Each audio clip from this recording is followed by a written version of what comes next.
Hello, my little goblins. We're here back at it again. And it is patch day. And guess what? We got Sprites. This is probably the most anticipated deck coming out. There is a bunch of other archetypes coming out, though, that actually got a lot better. Exo Sisters got way better. They got some of their big cards that they were missing. Some of the other... They got some Pendulum cards, like Illusion of Chaos finally came out. Took 30 years to come out, but finally came out. Lot of good ones, a lot of good cards, and a lot of exciting things to do. We got 2 events coming up. Awesome patch so far. Pretty excited about it. But let's talk about the deck real quick. This is a little spice, but as standard as you can get with a pure Spright deck. So what do we have here? We have 3 swap frogs, 1 Ronin Totem. The combo with this is you typically want to summon this, either special summoning it by discarding Nimble Angler or another swap frog, or special summoning it off Gigantic Spright, which lets you send Totem, and then you can just combo off a bunch. That's typically how this card's played. Nimble Angler, a little less played, not played as much, but still played a decent amount. This card, when it's sent to the graveyard from the hand or deck, so when it gets sent from Swap Frog, you're able to special up to 2 level 3 or lower, so pretty much another two level 2s, which is very helpful in the deck. You got Spright Blue, which you need at 3. Spright Jet, need at 3. No arguments. Spright Pixies, it's one of. You don't. It's probably one of the worst ones, but it still helps with doing damage. Spright Red. This card possibly could go to 2. I would say Spright Red and Spright Carrot can possibly go to 2. So these cards, so Spright Red is a monster negate. Spright Carrot is a spell and trap negate. I'm running a bunch of hand traps. You see Maxi, some Ghost Ogre, Ash Blossom, Call by the Grave, Imperms. We're running triple tactics. So I like triple tactics. The reason why we're having this in the deck is that originally I was going to run Dark Ruler No Mores.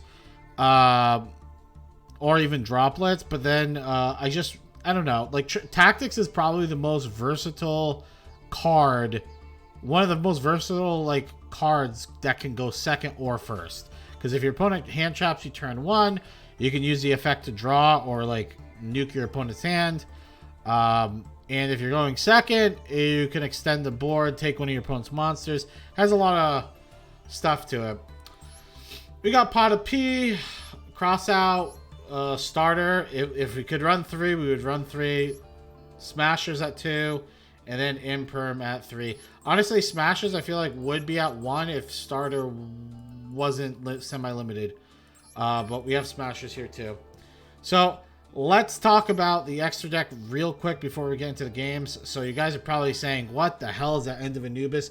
End of Anubis is actually a very good card. So this card actually counters a lot of stuff in the meta and stuff to come to the meta, like Runic and all this other stuff. And you might be saying, how the hell does that do that? And how the hell do you even summon it? Well, if your opponent has any dark monster in their graveyard, you're going to be able to use Mannequin Cat. And Mannequin Cat can special summon your opponent's dark monster to the field. And then you can... use Mannequin Cat to special summon End of Anubis from the deck. So that's how End of Anubis comes out, if you guys were wondering. I wanted to get into that before we just get into some games because I know it would look a little confusing. So how about we just get into some games and we'll talk more about the deck in the recap. Alright, let's go! Hello, we're here with game number 1 and our hand is looking pretty juicy. This first game you're going to see me have Drone Lockbird. I ended up taking that out of the deck.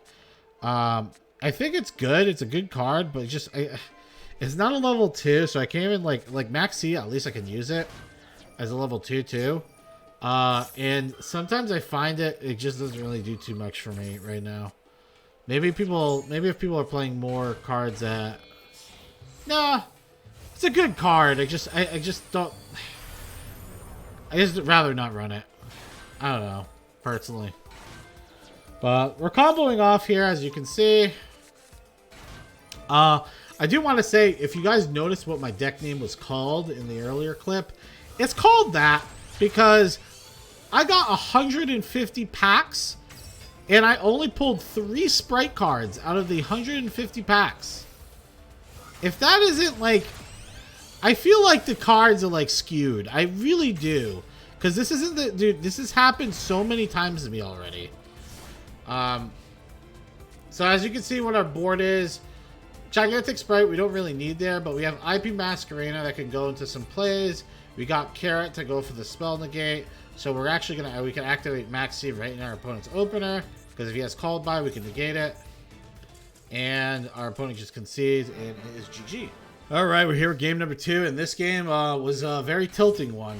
So this is I just wanted to show this game because how this game was like probably one of the most bullshit games I've played in the past like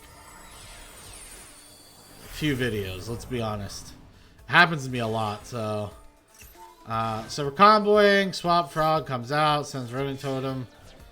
Then we go into Spright Elf.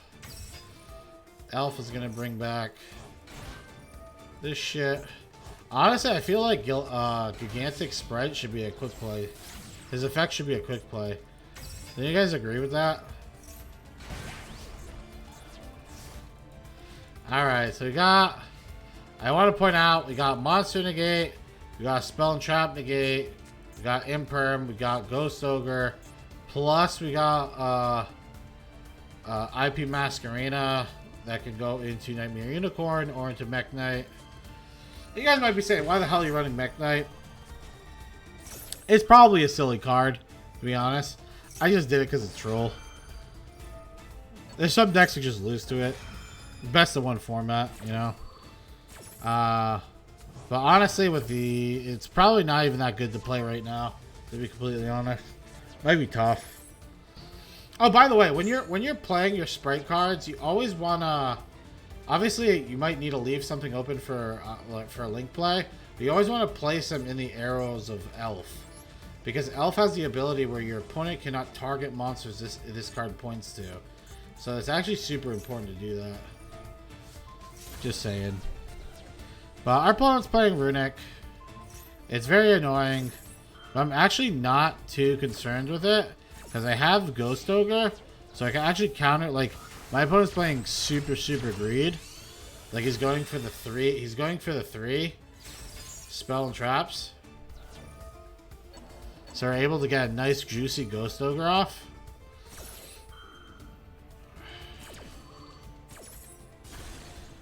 Pop goes the Weasel, delicious. Dude, tell me how lucky my opponent had to be. His last 2 cards was a blank and Card of Demise, which is cards, I'm pretty sure this card, yeah, semi-limited.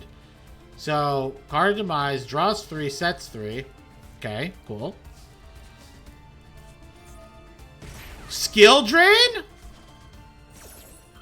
So this is actually a bad play on my part because I actually use Carrot's effect. It doesn't even matter. It literally doesn't matter. You know why it doesn't matter? Because I use Carrot's effect to negate this, but you need a rank 2 for it to actually destroy, which is actually really annoying. You need like I needed like a Gigantic out, or I needed a Elf out. So realistically, what I should have done, I should have used Elf's effect before it went to the graveyard to summon Gigantic, just in case something like this happens. So at least I could get rid of Skill Drain.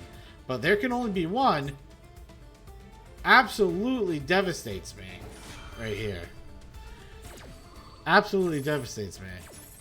So I'm going to be underneath Skill Drain, and there can only be one. And I'm like, okay, well he's only a few hits away, right? So we got him down to 5k. I'm like, technically we have lethal on board. Like, he has to top deck like the perfect answers for it. And with Skill Drain up, and this is what I'm saying, dude. This card is semi-limited. He drew another one. Set 3 perfect. Tell me how BS that is, dude. Dude, it's so crazy. Every time, I feel like every time I play against Runic, dude, they have the perfect cards to play. We go into Mannequin Cat.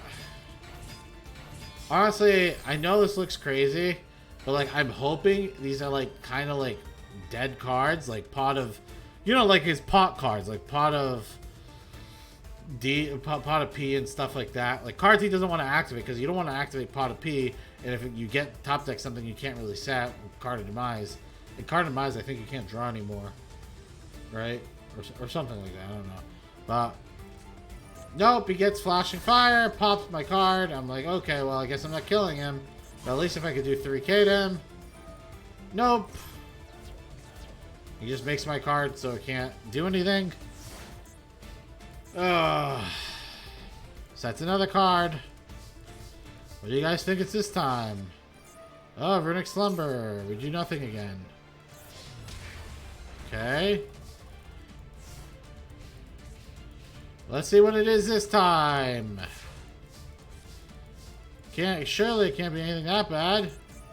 Oh, Freezing Curse. Summons Gary.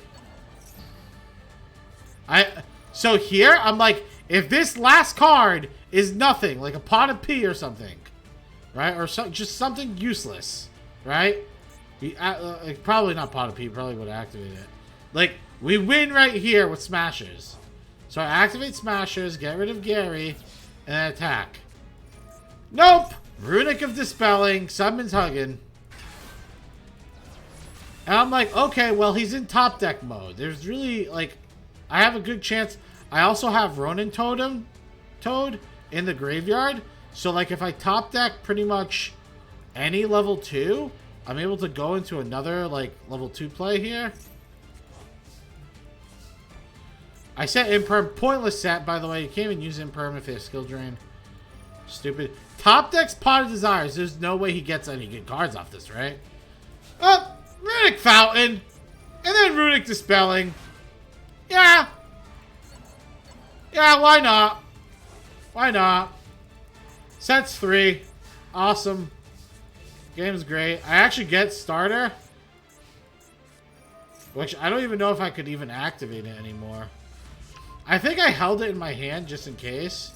But it activates Pot of Duality. Draws another 3 cards. There's no way I could ever even hope to deck him before he decks me.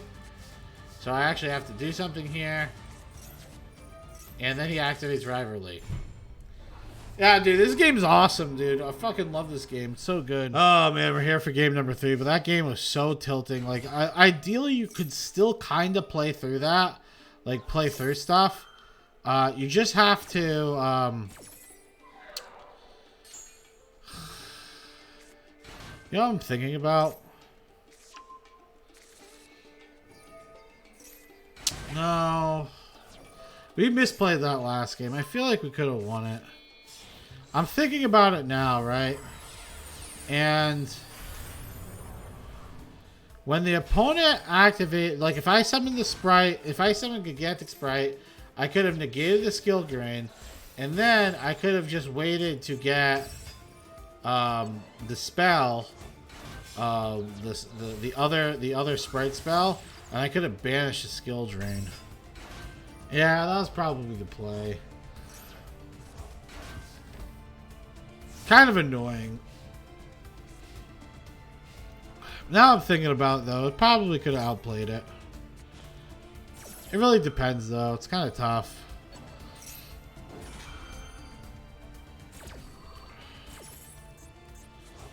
Like, I have Gigant Spright, but I grabbed blue here because I already used this effect anyway.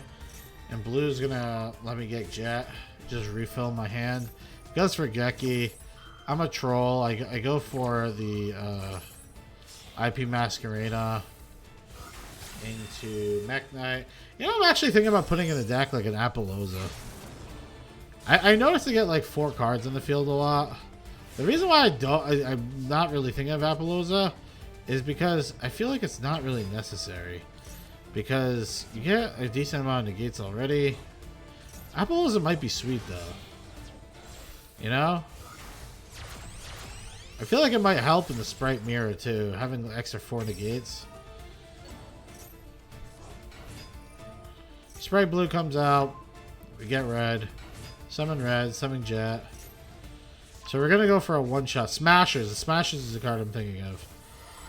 So this is like the one-shot combo. Like, this is how the deck OTKs so easily. A lot of lists probably won't run this card, but I like the card, is Cat Shark. So Cat Shark, the way it works is the original, since this original attack is 3200 with its effect, it actually makes this a 6400 attack. So you can OTK people super easy with it. But yeah. Just goes to show how the deck can control and have very, very easy OTKs on the return. Hello, we're here for game number 4, and I don't know, I've been liking the deck though. Like, the deck's been a lot of fun. I don't think the pure variation is going to be the best version of the deck, but I think it's probably going to be one of the more fun versions because you're using a lot of new cards. So here's another play that you can do. You go into Ding Buster. This card helps you a lot against Nibiru's because you can negate the activation of them. And then we got Spright Elf. Summon Spright Carrot. We're going to use Starter to get Red out. And then we have Smashers.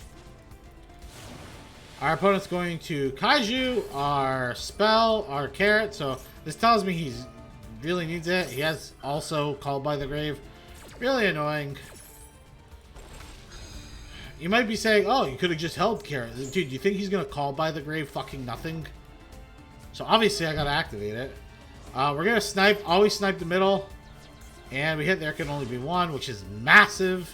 That card is AIDS against us. Like, don't get me wrong, we could beat the card. It's just like, you'd pretty much have to wait to find another Smashers to beat the card with this deck. And then we get Torrential Tributed. Annoying.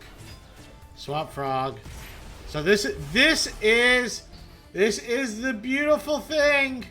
He Solemn Judgments my Swap Frog with little idea that I discarded Nimble Angler, which lets me summon another two level 2s.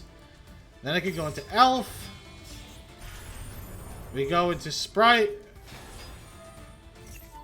Bada bing, bada boom. Swap Frog sends another card.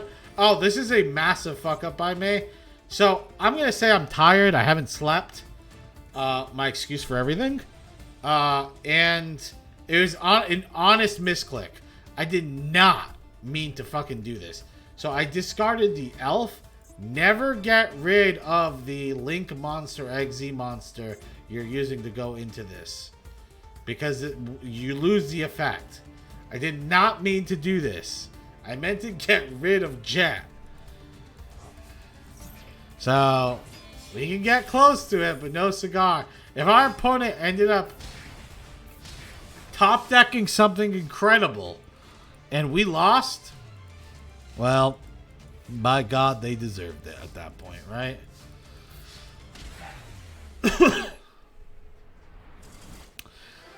GG, you goddamn bot. Hello, my little goblins, and we're here for game number 5. Pot of Pee, we send a bunch of crap. You know what I would say? Pot of Pee, I feel like is a really good card in the deck. I always get a little nervous about what to get rid of, though. Like, sometimes I'm just like, I don't really want to get rid of this, or this. I usually end up getting rid of that Mech Knight package, but I do always keep the IP and, like, Nightmare. If you're getting rid of Nightmare, you no reason to keep IP. I'm just going to throw that out there. IP, you have two reasons. You either go on a Mech Knight or Nightmare. We're comboing off, though. We're doing some silly things here. So we're going to bring back Ronin Totem. Going to IP Masquerena. So I bring back Red. And I actually don't think this is the right play. Or it's actually a fine play. But like I said, you want that rank 2 around. So I think... No, never mind. I think bringing back Blue is completely fine. Because you can bring back Blue. We're not going into Mech Knight. Or I guess in this case, since we're attributing Carrot... I mean, we attributed Red. We want to bring back Red for that negate. Yeah, so never mind. I think this is fine. This is all fine. So he's going to activate Kepler. I get rid of the Elf here. so he can pop the Kepler. Because if you play against DD, they want to go for 2 monsters so they can go into their Link monster and then set up their Lingsies. They have nothing. They're underneath Max C. They just give up because they see they're underneath Max C. If they try and extend anymore, I'm just going to draw more cards.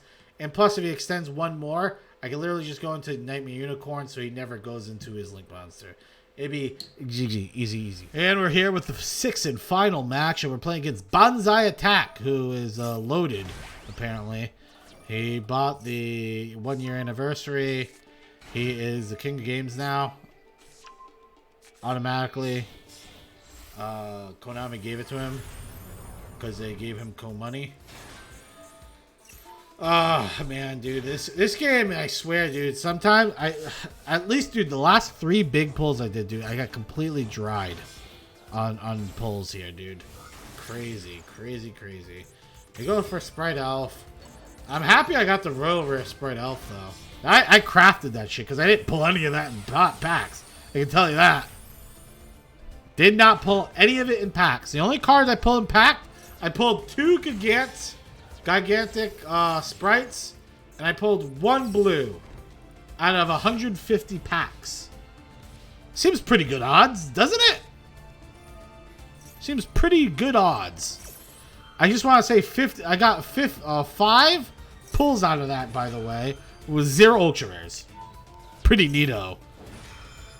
Djinn Buster is doing some work. I'd rather use his effect first because then I could tribute him later to something else.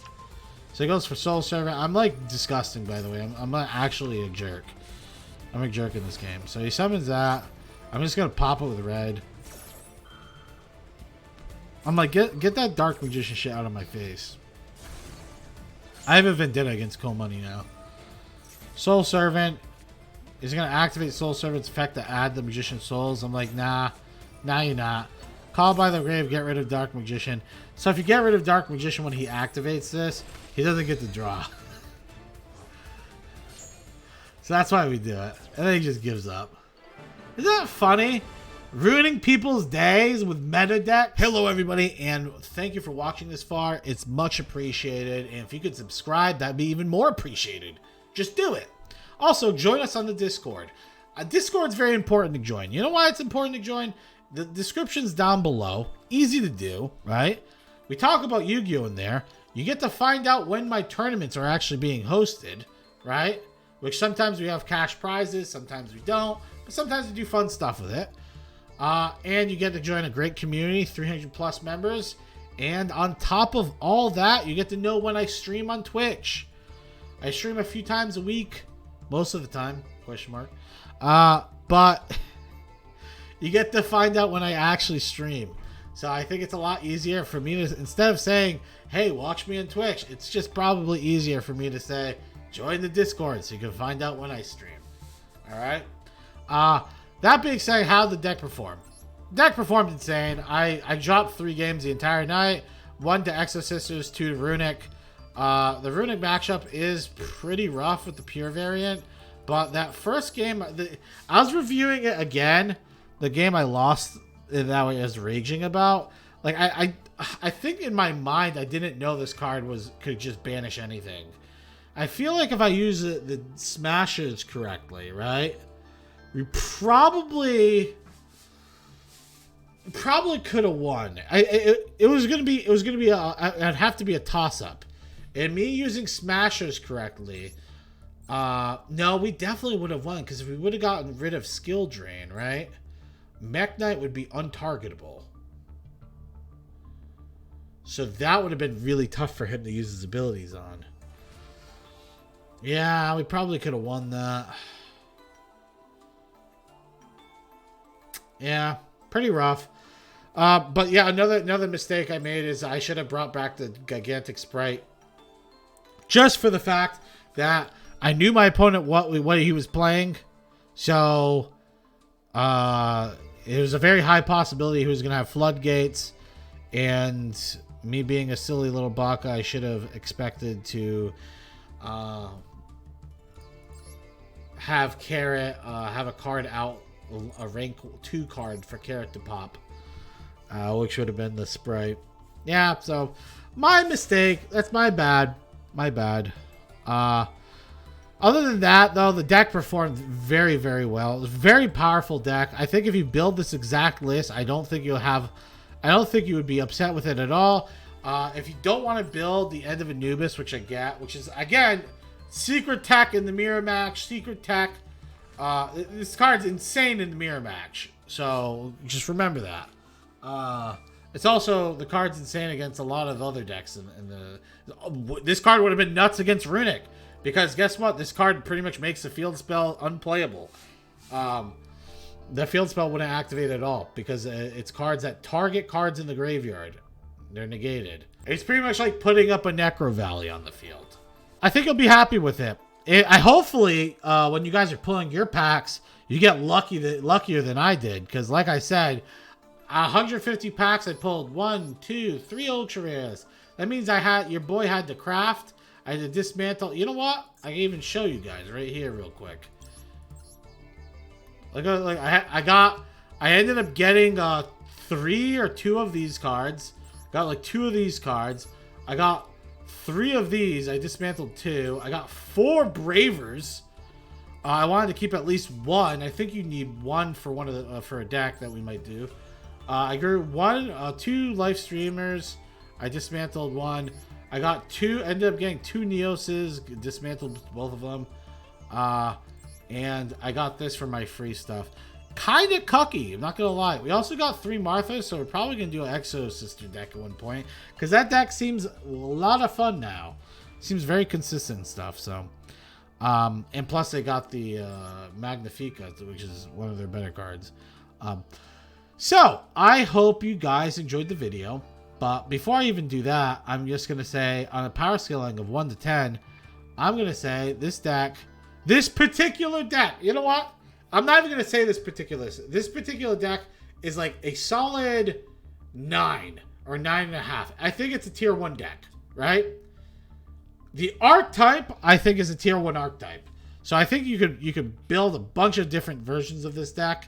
You could build it with Live Twin. You could build it with Runic. You could build it with Tri-Brigade. And they're all going to be pretty fantastic. Now, this deck's going to take another step in the evolution chart when Bi-Shields come out. So, we'll see how that goes.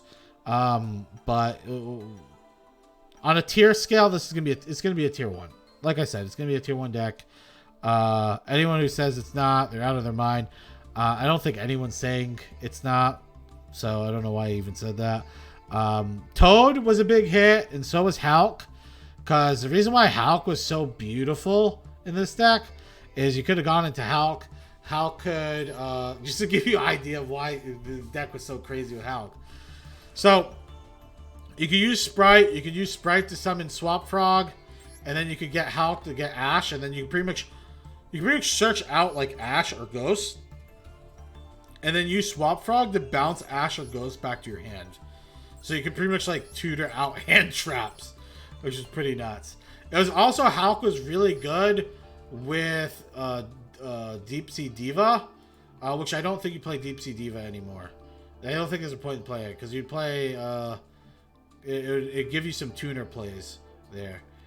So yeah, I wouldn't play Deep Sea Diva. I think it's overrated. I think it's, for Master Duel specifically, it's just not going to be worth playing. But yeah, I hope you guys enjoyed the video. And let me know what you guys think. Let me know what other decks you're excited for and stuff like that. And maybe we'll push it up along. I think I'm going to do Exorcisters pretty soon. And I'm still thinking about what else. Maybe I just do other variations of Spright, because I did enjoy the archetype. Let me know if you guys want me to do a bunch of different variations of Spright too. It will be helpful to know. All right, goodbye.